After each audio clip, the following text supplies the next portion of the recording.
Greetings and welcome to episode 58 of the Sustaining the Herd podcast, brought to you by Agri-Services and Engineering of Raymond, Nebraska.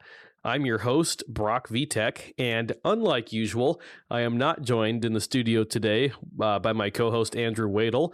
Andrew is enjoying vacation with his family this week, so hope that he's having a great time, and I'm sure he'll be back soon on an episode. So fly in solo as a host here today. And I am joined by none other than special guest Chad Johnson of Weevil. Hi, Chad. Hello. Thanks for having me on. Great to have you here. And we'll get back to Chad in a moment and give him a chance to give more of a formal introduction. However, before I turn it over to Chad, I would like to give more of an introduction to sustaining the herd and what sustainability means to us here at Agri-Services and Engineering. And first of all, thank you so much to all of our returning listeners who choose to come back once again to the show to listen. And also, welcome to any new listeners. We are so glad that you are here today and choosing to spend some time with us. So, what is sustainability? Well, from our perspective at Sechi, it is a few things. We like to think of it as a three-legged stool of sustainability, maybe like a milking stool back in the day in the dairy barn. The first leg of that stool is clean air and water.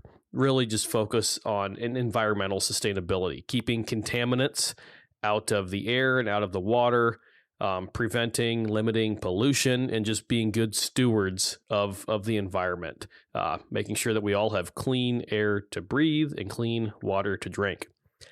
The second leg of the three-legged stool is resource efficiency. This means doing more with less. We know that agriculture, at least I believe, agriculture is the greatest recycling system of all time. Producers have been working hard throughout the decades to always be doing more with less, maximum output for minimum input, and really focusing on resource efficiency as they strive to feed, fuel, and clothe the world. And finally is business sustainability, which means many things. One of these that's really important is strong, profitable agricultural businesses and enterprises, because a business or an enterprise is probably not going to be around for very long if it's not profitable and able to be economically sustained. So that's important. Another aspect of business sustainability in agriculture is making sure that businesses and operations are sustainable for the people, the individuals working in them.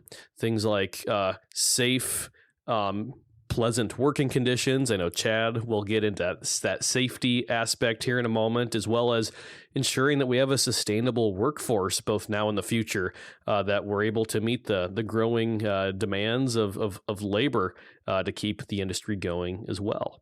So a few different legs on the three-legged sustainability stool there.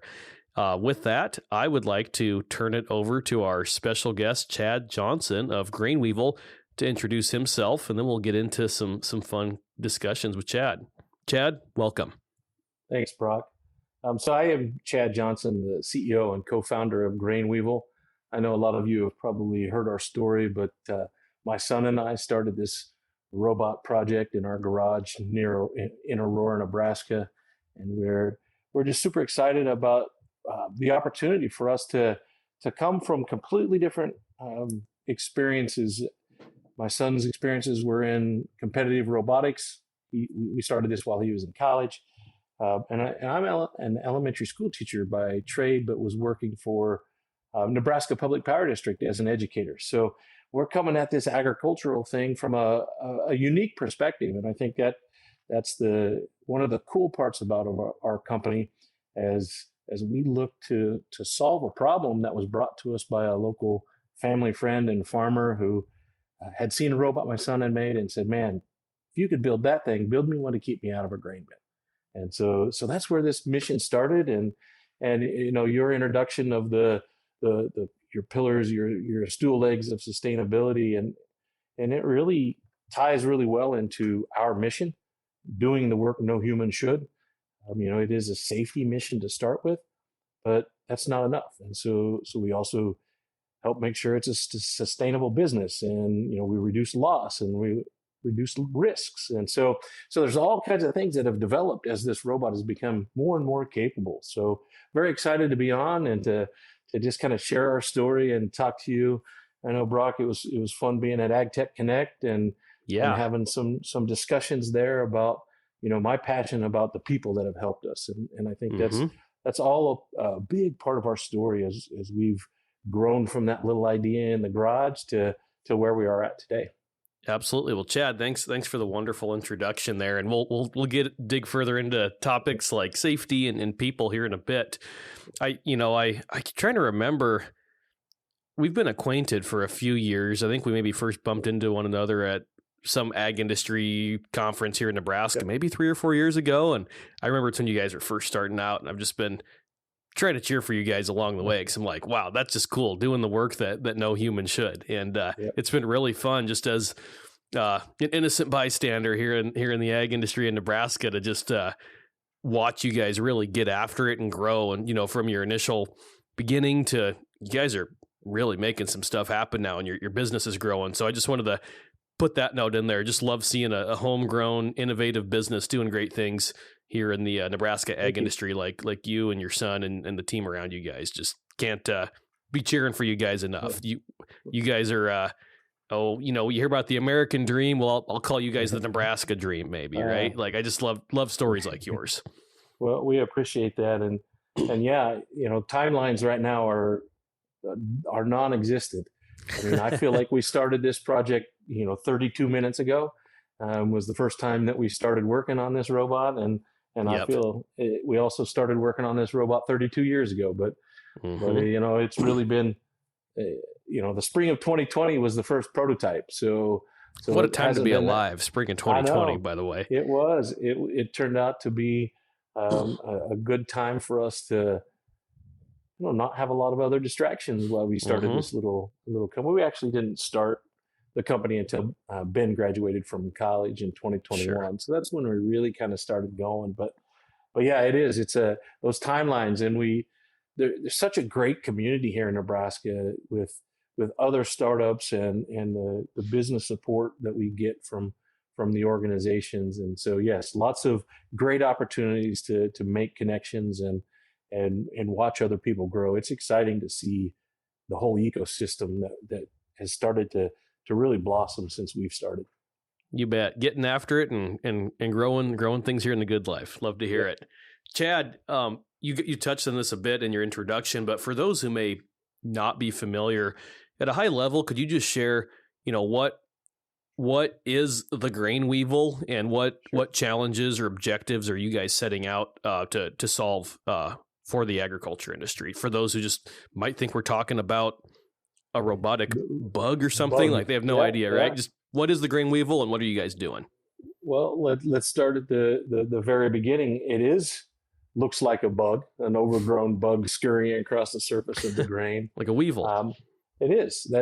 So actually we'd been tinkering with this idea for a few months, and you could see our history wall back here at the robot shop. You could see some failures and things that didn't work. But the first time that it worked, that farmer, Zach Honeycutt from Giltner, and myself and Ben were standing up on the platform, packed full grain bin, and this little 3D printed duct tape together robot scurried across the surface of the grain, worked for the first time. And Zach says, "Man, that looks just like a grain weevil scurrying across the surface." And we were all like, "Oh, that's it. That's what we're going to name it." So I hope he gets royalties. Yeah, we're taking care of the Honeycutts because they take good care of us. So, but yeah, so the original purpose was neither Ben nor I had ever been inside of a grain bin, with grain or without, before we started this project. So we went in just completely blind. And so when Zach asked us to build him a robot to keep him out of a grain bin, we didn't even know whether we did. Why are humans in grain bins? So we had to come at this approach from a very naive position. And so at first, all we wanted to do is to see if we could make a robot that could break up the clumps and crusts, because that seemed to be the most dangerous situations. And we wanted to keep people out of grain bins when it was the highest risk. So that's where, we had some really bad ideas about building like a snowmobile track or, all kinds of things like how do you actually move on the surface of grain before we settled on the auger. So an auger drive propulsion, we did not invent that. You guys can go watch some fun, swamp buggy kind of robots from or machines from the 50s that had tanks in the military that have these big float tube auger screw drives. So we just adapted that to make it so it actually worked in the grain, and that was a big breakthrough for us. But in that process, we realized that we could also move grain. So we went from just being able to break up crusts, and we're super powerful. So we chew through those crusts and we blend all that mess off and get your grain flowing again without you having to go in there. So that's like our first step. Well, then we can level. Now we can actually level grain bins faster than humans. Now you got some best practices that actually maintain the quality of your grain, reduce drying times. So all of these best practices that used to be manual can now be done with our robot. And then from there, it really has been the robots learned what to do based on our users. And as they start to use the robot, hey, maybe this thing can help me get grain out of the grain bin faster. And so now we reduce extraction times by up to 50%. Because we can push more materials in through that center sump than gravity can do it alone. And so there's all sorts of things that we can do from start to finish now with the robot that just, it really is starting to get us towards, we have a mission statement of no boots in the grain. Our goal is to make it so no one ever has to go into a grain and take those risks. And that's still our mission. That will always be our mission. But we also now, one of our other taglines in our marketing things are we protect people and the profits. So when we protect the people by keeping them out, we protect your profits by helping maintain quality and reducing inputs and spoilage. So it's come full circle into, it's fun when you have a cool robot, because then these little videos catch fire and people see them. But then they like, oh, well, what if it could do this? Well, sure. And then we get a phone call from California. You think that thing can work on pistachios?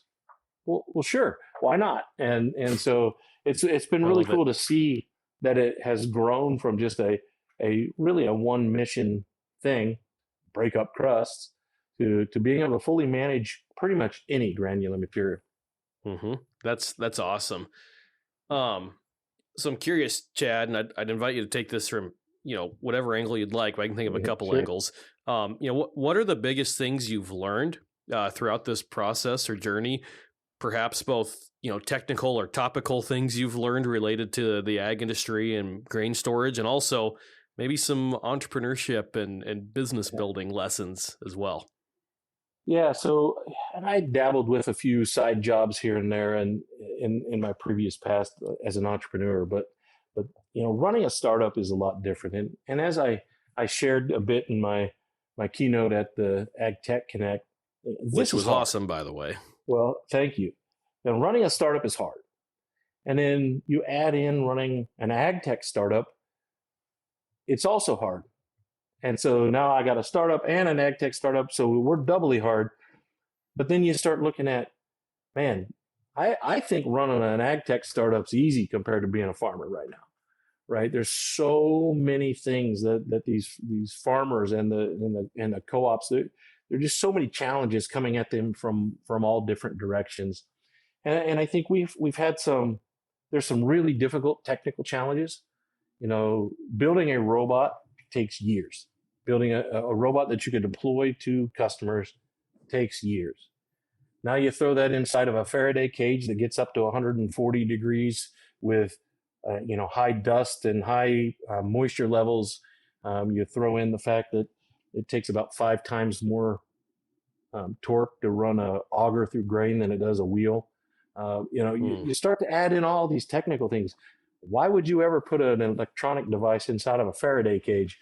And so So In an that's been explosive environment too. in an explosive environment, Yeah. right? So we've had to build this whole concept around how can we build a system simple enough to survive in that environment, but functional enough to actually get work done. And I think that's kind of really been our model. Obviously, our tagline is doing the work no human should, and that's twofold. It's about the work. We get work done. We move material. We break up crust. We're better than a human with a shovel. But then the no human should part comes back to your sustainability. It's, hey, farming is already hard, so let's take one of the hardest jobs away and keep your entire family out of that grain bin. Yeah. So everyone so deserves to go home and see their family at night. That's right. And that's kind of the interesting part as we've started to dig in. We all hear about the accidents. We all hear about, unfortunately, we lost another Nebraskan last week. And yeah, I saw that, and I was like, oh man. It just breaks our heart every time because we're doing that. That's why we build this machine. And so we look at that and say, how can we continue to make this robot provide enough value that every farmer, no matter what size, has access to that? And we've been working through that and that growth.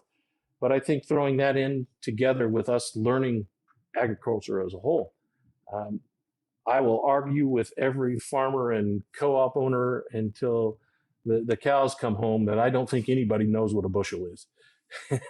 I think we all. I think you are might like, what's be right. a bushel? It's a weight. No, it's not. It's a volume. No, it's not. It's so coming from the outside and trying to how are we even? Yeah. And weight of what? Weight of dry matter, or what about moisture? Like what is a bushel? So yeah. So that's been kind of fun for us to learn the industry, learn why people store grain, the challenges of, it's organic mass. It is going to deteriorate, but why?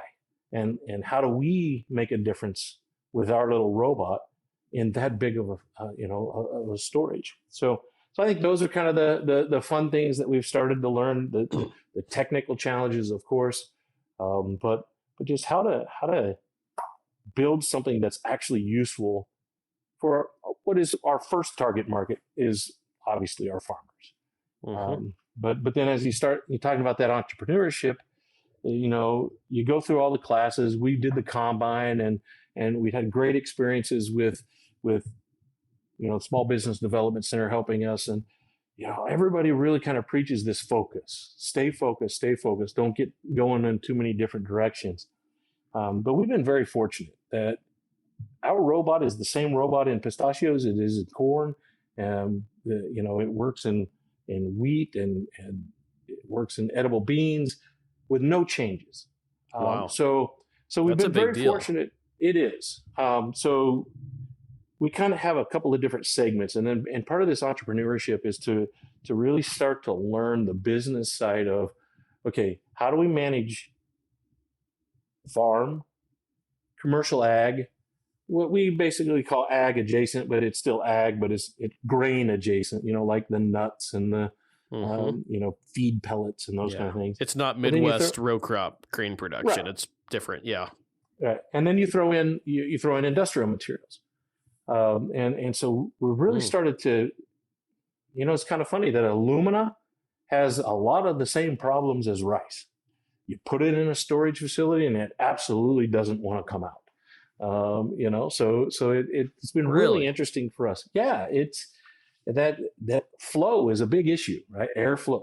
That's what the better your airflow, the longer you can store grain safely. Grain flow is a big issue. The more you can get the grain in and out and precisely where you want it, the better your operations. And that's the case for feed pellets and pistachios and so all of these, it's up to like 35 different materials that this robot can handle. So it's been this really cool balance of, okay, we are staying pretty focused on making sure that the robot does what it's supposed to do on the farm. But then we also have been very fortunate that about a third of our sales have gone to farms. about a third of our sales have gone to commercial grain, and about a third into these alternative materials and ag adjacent things. Mm-hmm. So it's a pretty good split for us right now, and that's been very important as a part of today's environment. Yeah, a a lot. diversified customer base. That's important. Yeah, it has been. So it's been fascinating. It's fun, and best part for me is as an elementary school teacher, I'm really good at making packets. I do have a laminating machine here at the robot shop. I have lots of sticky notes and whiteboards, and I enjoy the storytelling side of this business, but I'm not a entrepreneur. I'm not a businessman. I'm not a lawyer. So I have all these people that come around that help. My son and I get to build robots together every day, and we've got uh, 12 other people that are here that are helping us, and I think that's the coolest part about what we've learned is just how to enjoy this ride, and how do we continually help our path forward by finding the right people to help us with the business, with the raising funds, with the Yeah. legal side of things. That's the really cool part about where we're at right now. Yeah, surround yourself with that team of people. That's so important. Yep. So Chad, you said you're involved in you guys are active in a lot of different markets. I'm curious, and I may be forgetting a bit from maybe when we talked to Tech Connect. From just thinking about a spectrum of like when you guys first started to what I might call fully commercialized and out in the market. You can order one of these today. Like, where in that commercialization process would you say you guys are now, or kind of in the go-to-market process? Well, we are in the fully available. You can order robots now, except we're sold out. And we'll That's be a great ready to problem ship. to have. It is. So the last fleet has been sold out. We've got right under 160 robots deployed. That's great. I think we're in 19 states and 4 different countries now. Oh, wow. And so that's out there. We have 10 Benesis partners who help support local sales. They do customer support, but they also provide robots as a service. So we're right there on that. We're in the market. We're selling. We'll have more robots available the first part of September. So Coming we'll right be ready up. to sell a few more as harvest starts to come around. Mm-hmm. So yeah, we're just in that I don't know. When you're going up that roller coaster and you're just about ready to hit the top, I think that's right about where we are. We're just at the verge of this extremely fun ride to just take off on its own. I love to hear that. Yeah, I'd love to hear that. We're close. It's exciting. So Chad, you said people can buy robots. I'm curious, what is your business model, or maybe even service model, as far as, does someone just buy a robot and it's theirs, and then or is there a lease service model? What is the format for doing business with Weevil? Sure. So our primary approach is a direct sales to the farmers with our Benesis partner relationship in with that. So you if you have a local partner that's close to you, you go through them, but the farmer or the customer orders directly from us. Then the Benesis partner will support that. Most of on the farm level, we pretty much only do sales or robots as a service, where let's say you want to level your bins in October, you can call our partner. We have a partner here in Nebraska, F3 Ag, and you call them up and Brian will come out and level your bins for you. And that service is available for any situation: leveling, breaking up crusts, helping if you got a plugged sump. So robots as a service. We do lease robots. So if there is a bigger farm that needs multiple robots, we can lease a fleet of robots. Mm-hmm. But we have a couple of different options. One is on the bigger scale, you start to get a 60-foot grain bin or bigger. One robot's pretty little inside of that grain bin, and it takes a long time. Yeah. So we have a dual robot setup where you physically hook 2 robots together. and then one operator can do the same amount of work as about 5 people with a shovel. So it's a huge labor savings, especially on that commercial side. But on the larger farms, same kind of thing. It just is a time factor. So that's really cool. And that system is you buy the system, you buy the hardware, and then there's a subscription for the advanced software necessary to be able to control 2 robots together. But so those are primarily product sales. Eventually, as we grow and we get to our full autonomous package, there'll be some levels. So right now our autonomous capabilities are fairly limited to what the robot can do itself, and Sure. it operates on its own, but you still have to supervise it. When we get to our full autonomy, there'll be some other hardware that you have to have outside of the grain bin to actually be able to locate. But then you get full autonomous capabilities for tasks, 3D mapping and measuring. So you can do temperature, moisture, volumes, and quality all with your robot. So that will be a subscription based. So there's different layers to it. It's like an autonomous complete bin management system is what I would hear. It will be soon. Yeah. Like sometimes when especially if you talk to Ben, what's your dream in 5 years? It's, humanless grain storage. And the way he says it is, I want all the grain bin dealers to never have to sell another hatch door. That's awesome. And if there's no hatch door, that means there's robots managing it. So each step we get closer and closer. And obviously that's one of those pipe dreams a long ways away. But, we are now able to say you can manage your grain bins without ever having to go inside. And that's a big step forward. Yep, absolutely. I mean, yeah, you're really you're focusing on safety, but also you talk about, breaking up crust and leveling grain. Like I feel like thinking about economic benefits are huge as well for producers, because you're probably saving some grain from going bad, right? And that there's definitely a dollar amount to that. There is. And it's, sometimes you start asking about pennies on the farm, but I know exactly how much each acre cost me and how much money I make at each acre. But we lose a little bit of that granularity as soon as that grain goes into the bin. Yeah. And so most everyone has a pretty good calculation about, how long you can carry grain and what your profits end up being most of the time. Cost of storage, pencil shrink, all those things. Yeah. But then how you actually can impact that. It was shocking to me when basically the assumption is a 5% loss. Over what time period? Over the course of a storage season. So whether it's on average, we lose about 5% of our crop in storage. That's a lot. To spoilage and shrinkage and all of those things. And it's a lot when you think about it. And with the robot and the autonomous capabilities, we've started to see right now shrinking that down to 3% loss instead of 5%. So savings of a 2% difference in a grain bin turns out to be a really good ROI.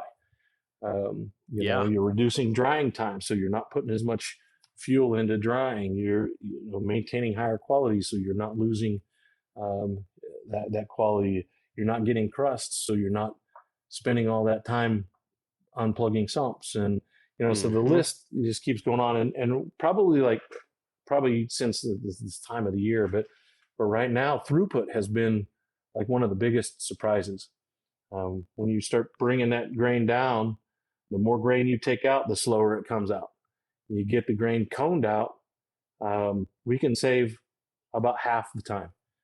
So if it takes you, we were just at a giant facility. It takes them anywhere between 10 and 20 days to go from coned out to empty at this in one of their big grain bins. And we think, based on our trials that we did on Tuesday, that's going to be 3 to 5 days. That has to be huge for those yes. folks. Right. So if you can load 4 trucks in a day, maybe you can now load 5 or 6 trucks in a day. So or maybe 8, depending on. Yeah, and knowing how the markets change by the minute, or even quicker than that sometimes, that could be a big deal. Say, I got this big bin to clean out, and who knows? Maybe you could make thousands more depending on what the market looks like over those 5 days you're saving them, right? Like yes, right. Yeah, the sky's the limit for what's possible there.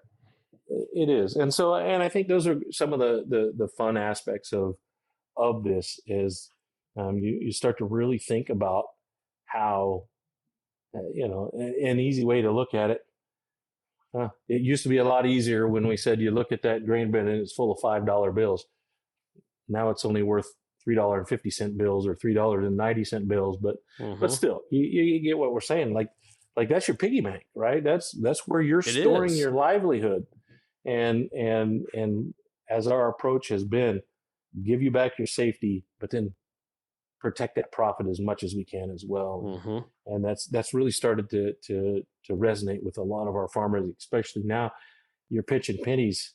Well, let's save you some pennies as well, and let's you bet do it in a way that's much more enjoyable. You sit in your truck in the air conditioning and clean out your grain bin instead of that sounds wonderful. In there with a mask and a shovel and and then being all stuffed up the next day from breathing in grain dust. Yeah, exactly. So Chad, I think you gave a glimpse into maybe what's next for Grain Weevil with complete autonomous bin management, I might call it. But I would just like to ask, like, what is next for you and your team at Grain Weevil that you maybe haven't touched on already, whether it's new markets or cool new features? And I realize you maybe aren't able to publicly talk about some of it, but anything you haven't shared that's on the horizon for you guys? Yeah. So kind of our biggest target, the holy grail for commercial, big market penetration in commercial is a certifiable dust explosion proof robot. So we have to have a robot that has a third party stamp on it that says there is 0% chance that this robot could ever cause an explosion. No sparks, no fires, no temperatures over certain limits. You can take out 3 safety features and it can still fail and not catch, not cause sparks. And so it's this real high bar to create a product that's safe enough to operate in the big grain bins when there's a dust explosion concern. And so that's our big milestone that we're working towards. The robot to accomplish that will be probably significantly different than the robot that we have now, just because our plastic body robot can't pass all of the tests that we need to pass. So we're working on a new version of the robot for those dust explosion commercial environments. So that's very exciting. But in a little bit more short term, this fall you'll be able to buy our sweeper module. So you have a robot that has its augers. You can now swap those augers off for tank treads and a big broom to actually sweep the bottoms of the bins during your clean out. So that sweeper version, we've said for a while that, hey, we can get rid of your shovel. We'll get rid of that broom soon. Well, that's actually coming up. That's going to be a big hit, I think. Yeah, you'll be able to, like I said, sit out in your truck, turn on the tunes in the air conditioner, and sweep your bins. So that'll be great. And then a year from now, you'll just be able to turn that thing on and go home. So that's those steps of right now we're getting you out of the bin, we're letting something else do the work, but you're still supervising it. Soon it'll be kind of just keep an eye on it, and then so those 2 holy grails, the full autonomy and the dust explosion certification, are what's really going to help our company hit that rocket fuel. I imagine that dust explosion or explosion proof certification probably opens the door to so many more markets, like in the commercial and industrial sectors, if I had to guess, right? Folks that are probably more affected by like OSHA regulations that the average farmer's The, probably not too concerned the, about it, but you talk to a co-op or some industrial processor, it's probably pretty important to yes. them. So it's not that the physics don't exist on a farm, but because of the ventilation, because of the ways the systems are built, there's a very, very, very, very small risk, and uh, we've exceeded the requirements for those risks. So our robot is perfectly safe to use in those environments. So, Mm-hmm. and farms are not required to have certifications, even though the No. robot is built to those. But the commercial grain facilities are. Now, the interesting part is like dry fertilizer doesn't need the dust explosion certification Really? because most of them are non-incendiary, Mm. which surprises a lot of people. And so there's a lot of markets that don't require it. But then we start to get into like metal dust is a completely different certification. So if we start to grow into some of those other materials, there's different certifications. But once you Okay. get through one of them, it's much easier to qualify for the other types of materials. So yes, it's very exciting for us as we start to map out our growth. You know, hitting more and more farms. We've kind of concentrated here in the Midwest, but we've got partners in the South. We got a lot of rice farmers and rice facilities. We're getting some more partners up north. We're starting to expand our geography as well, and that's important for us to be able to support all of our customers in a way that lets them be successful and makes it so they use their machines so they stay out of the grain. You bet. Big and exciting things on the horizon for grain weevil, by the sounds of it. I love Yes. that. Well, no, thanks for sharing what's coming up, Chad. As we start to think about wrapping up the conversation here soon, I like to begin and end on the high notes and the things that are I'd like to think most near and dear to probably most of us. And for me, that almost always comes back to people.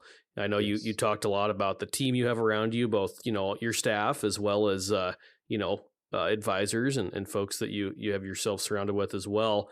But your keynote at the Ag Tech Connect came up a time or two here, and not asking you to give the whole thing again. I don't know if you Yeah. remember the whole thing, have it memorized, but it's so clear, Chad, and I don't say this just to be nice, but like from the first time I met you at a conference, maybe even like say 4 years ago, it's been crystal clear that people are the center of what you do. That is Chad Johnson. That's very clear, and Yes. that's something I like to focus on people and have them at the center as well. I guess I'd like to ask, throughout this journey, why has that been important to you, to have people at the center? I think that'd be a good note for us to end on. Yeah. The easiest story to tell is, when I was working for Nebraska Public Power District, and we'd do a lot of teacher trainings, and we'd go out and teach trainings on, how to use technology and how to kind of start to build this technical workforce was our focus to grow engineers from the time they're in preschool, right? Mm-hmm. We need this technical workforce. And so one of the first things I would say every time when I'd go into a classroom, it didn't matter if it was, kindergarten teachers or college professors, you are not the smartest kid in the room. And if you want to be successful implementing technology into your classroom, you got to accept that. There is going to be some kid who understands Minecraft a million times better than you, and you need to empower that child. Absolutely. And like if you go into this mindset being that I'm the smartest kid in this room, then our company is limited to my abilities. And that's where people are so important to me because I absolutely know I'm not the smartest kid in the room, and I want to learn.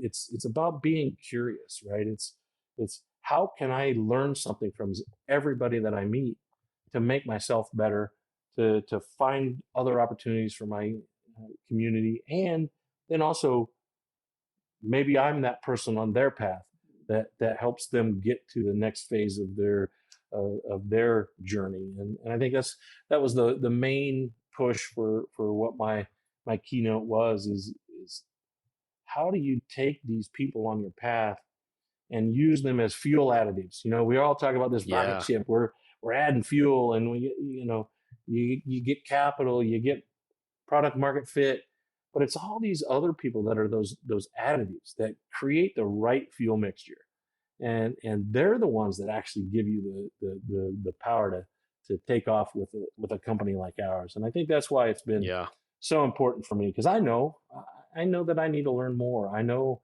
and I'm curious, and I help. But the best thing is I can look out this door right beside me, and I am not the smartest kid in this room, and we are all better for that. And I think that's why people are important. And Yeah. it's the more you can humble yourself and learn from people. I don't know anything about farming, so why would I assume that this robot works for you? I need you to teach me why it works for you, or teach me why Hmm. it doesn't work for you. And that's been a very big part of all of this. And that's also how we help keep all of our advisors engaged too, as we share these little victories with them. We share these milestones with them, not these great big things, but every little thing that we can. I'll send a text to the honeycuts and say, man, you can't wait till you can see this sweeper bot. You're going to be excited. Yeah. So I think that's it. It's just about building relationships, because there's always something that you can glean from everybody that you meet. And that's important to me. And that's been how we've approached, our company culture. And so far, we've never faced a problem or a challenge that we can't find somebody that can help us. Absolutely. Well, that really hits home for me, Chad, and I think that's just a fantastic note to end on. Very, very good. My final question for you before we close things out is, I'd like to think we have some listeners who are intrigued by what they heard here today and might be interested to get a hold of you and your team. So if someone would like to get a hold of you, how can they do that? Sure. So, if you're interested in learning more about the robot, you can reach out to us via the website. There's a form that you can fill out and get in contact to us. If you want to talk to somebody about, hey, I got this idea to launch a startup, you can email me. My email is chad@grainweevil.com. I'm always intrigued to learn about what sparked a new idea, and if I can help you figure out how to do that, that's great.